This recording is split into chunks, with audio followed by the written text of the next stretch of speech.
Ireland, a land of mist-shrouded hills, ancient legends, and a history etched in stone.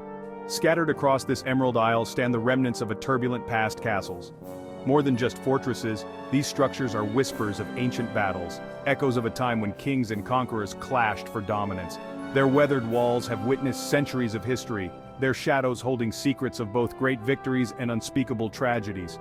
They stand as silent sentinels, a testament to the ingenuity and resilience of the people who built them, and the brutal realities of medieval warfare. The castles of Ireland are not merely cold, imposing structures, they are living museums. Each stone whispers tales of bravery and betrayal, of love and loss, of the ebb and flow of power. To step within their walls is to step back in time, to feel the weight of history upon your shoulders. From the windswept battlements to the depths of forgotten dungeons, these castles offer a glimpse into a world of knights and kings, of sieges and skirmishes, and the ever-present struggle for survival. Within these stone giants lie ingenious defenses, testaments to the strategic brilliance of the Irish. Their stories are interwoven with the fabric of Irish history, each castle a thread in the rich tapestry of a nation's past.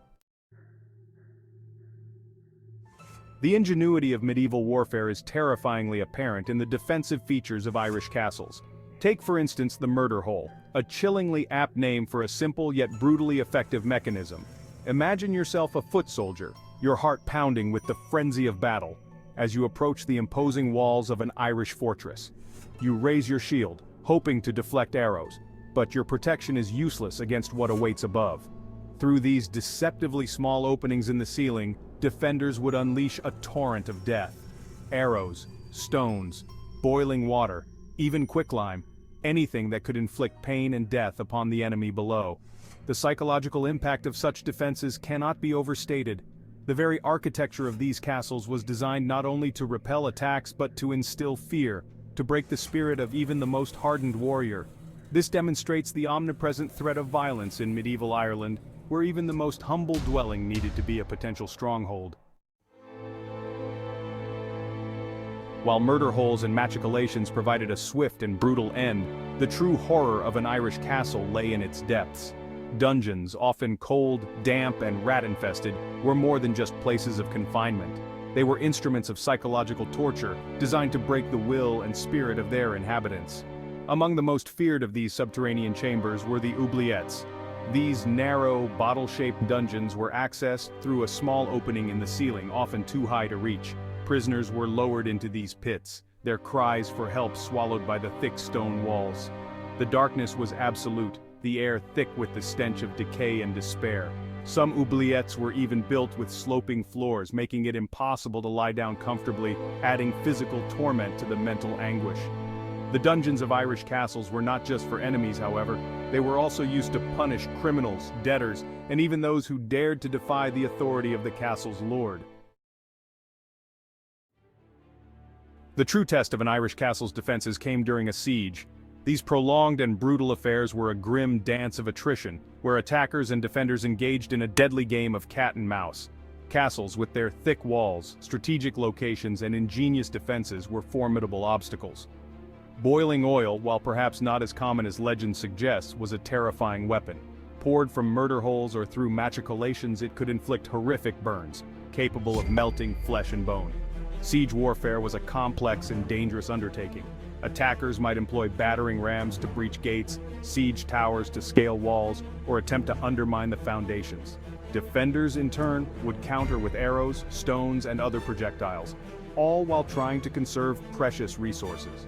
The psychological toll of a siege was immense, with constant fear of attack and the ever-present threat of death or capture.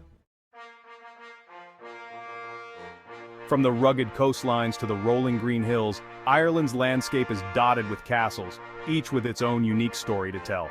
Blarney Castle, famed for its legendary stone and stunning gardens, was once a stronghold of the McCarthy clan, its imposing keep a testament to their power. The Rock of Cashel, rising dramatically from the Tipperary plains, served as the seat of the kings of Munster for centuries.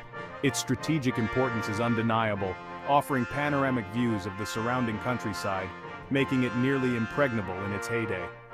King John's Castle in Limerick, named for the infamous English monarch, stands guard over the River Shannon. Its massive walls and imposing gatehouse have withstood numerous sieges, a testament to its strategic significance. Ross Castle, nestled on the shores of Loch Lean in County Kerry, evokes a sense of fairy tale magic. These castles, each different in design and purpose, are united by their shared history of conflict and resilience.